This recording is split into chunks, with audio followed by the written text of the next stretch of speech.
ভূমানচিত্র লক্ষ্য করলে মধ্যপ্রাচ্যে ইরানের অবস্থান এমন একটি জায়গায় যেখানে আমেরিকা ইরানে হামলা করতে চাইলে সিরিয়ার আকাশসীমা পার করতে হবেই। ঠিক সেখানেই ওঠে একটি প্রশ্ন, ইরানকে কবজাগত করতেই কি কৌশলে বাশার আল আসাদকে সরিয়েছিল নটবর আমেরিকা ও তার মিত্র ইসরায়েল? যদিও সেই সহজ সমীকরণ তখনও ধরতে পারেনি মুসলিম বিশ্ব। বাংলাদেশেও লেগেছিল উচ্ছ্বাসের ঢেউ। সবাই আমাদের নিঃস্ব হওয়াতেই পেয়েছিল বিশেষ তৃপ্তি। ভেবেছিল এসে গেছেন ইসলামের বিজয়ী বীর। তবে ঘটনা ঘটছে উল্টো। সিরিয়ার বর্তমান প্রেসিডেন্ট খুবই আমেরিকা ঘেঁষা। কল্পনাতীত সমর্থন তিনি পাচ্ছেন আমেরিকা ও ইউরোপ থেকে। নজিরবিহীনভাবে মার্কিন মিত্র সৌদি সহ সব আরবরাও তাকে বুকে টেনে নিয়েছে। এমনকি ইসরায়েলও তাকে বিশেষ কিছু বলছে না। আমেরিকার টপ টেরর লিস্ট থেকে সিরিয়ার বর্তমান প্রেসিডেন্ট আমেরিকা ও তার মিত্রদের জানে জিগার দোস্তে পরিণত হয়েছেন। ঠিক একইভাবে চলে আমেরিকার চক্রান্ত। ইরানকে কাবু করার আগে তার সব ডানাগুলো ছেটে ফেলার পথে হাঁটে আমেরিকা। প্রথমে হামাস নেতাদের হত্যা করা হয়। খোদ তেহরানেই হত্যাকাণ্ডের শিকার হন ইসমাইল হানিয়া। তারপর হিজবুল্লাহ নেতা হাসান নাসরাল্লাহকে হত্যা করা হয় তার দেশেই। পরের খেলায় ইরানকে লেবানন থেকে বিচ্ছিন্ন করার প্রক্রিয়ায় সিরিয়া থেকে হটানো হয় বাশার আল আসাদকে। বাশারের পতন সিরিয়ায় রাশিয়ার উপস্থিতিতেও লাগাম টানে।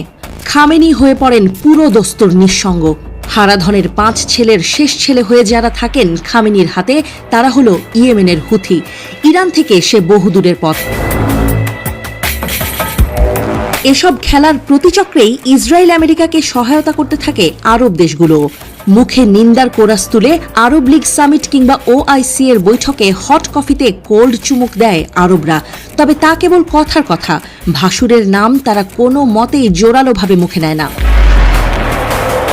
ফলে ইসরায়েলে হামাসের সূত্র ধরে বছর 2 পরিকল্পনায় আকাশ পাতাল এক করে এবার আমেরিকা ইসরায়েল হানা দিয়েছে তাদের আসল নিশানায়। মুসলিম দেশগুলোকে হানি ট্র্যাপে ঘায়েল করা হচ্ছে আয়াতুল্লাহ আলী খামেনির ইরানকে, যে ইরান পশ্চিমা আগ্রাসনের বিরুদ্ধে মাথা তুলে দাঁড়ায়। এরপর হয়তো এভাবেই ইসরায়েল আমেরিকা পৌঁছে যাবে পাকিস্তানের দোরগোড়াতেও।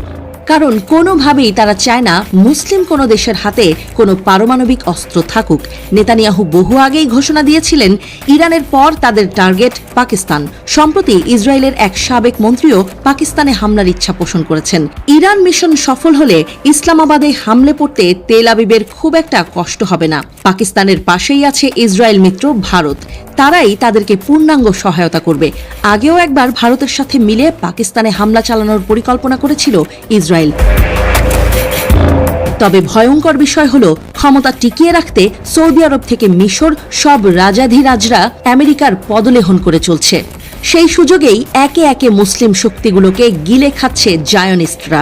আমেরিকাই ইহুদিদের হয়ে বিশ্বে তাদের এজেন্ডা বাস্তবায়ন করছে।